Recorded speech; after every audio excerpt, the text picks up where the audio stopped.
Tatum in this series has been terrific on both ends of the floor, and I think he deserves a tremendous amount of credit. It's been team defense against Durant, but in his one-on-one matchups, he's been just terrific against Durant, really proving himself on that side of the floor.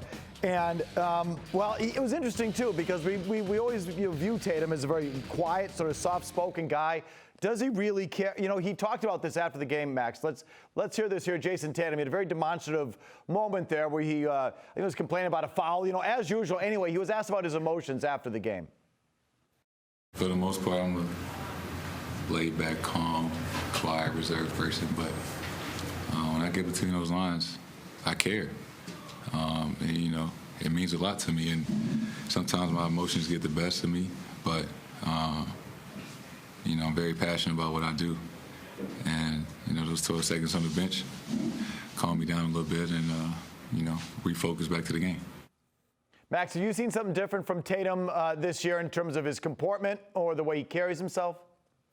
Tatum and Brown, really. I made that thing before. I said I'd seen Brown and Tatum play almost 800 games, and I had not seen one of those guys push somebody or be mad with somebody on the opposition. Well, that's changed. Tatum got into something with Claxton the other day. Brown was in a pushing and shoving match. When your best players get into a position where they do that, everybody else follows suit. You can't always go to Uncle Marcus to be the guy who's going to be the enforcer on this team. And when your two best players happen to do that, they're taking on a stance right now that Ime has begged them to have, the ability to lead these guys, lead troops, and then play and follow them.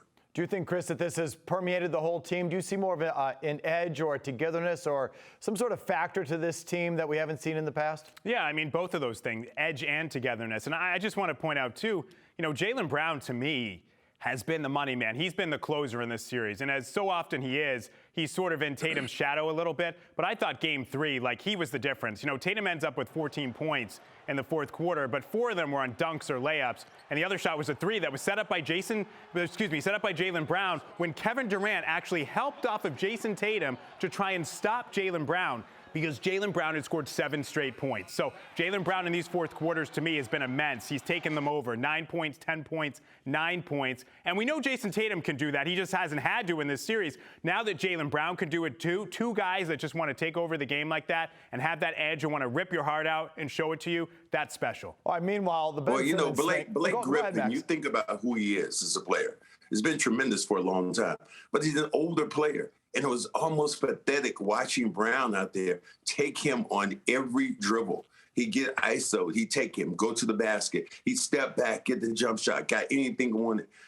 What the Nets don't have is they don't have an answer defensively. They might be able to slow down Tatum for a bit, but then they can't slow down Brown or vice versa. And because of that, the door is wide open to the Celtics right now to go in and sweep this series. Yeah, there's just too many defensive mismatches where the Celtics get a switch and all of a sudden there's Dragic exposed. There's Mills, Kyrie Irving, Blake Griffin this last game. As you're saying, it's like there's just too many of those in this series for the Nets to survive it.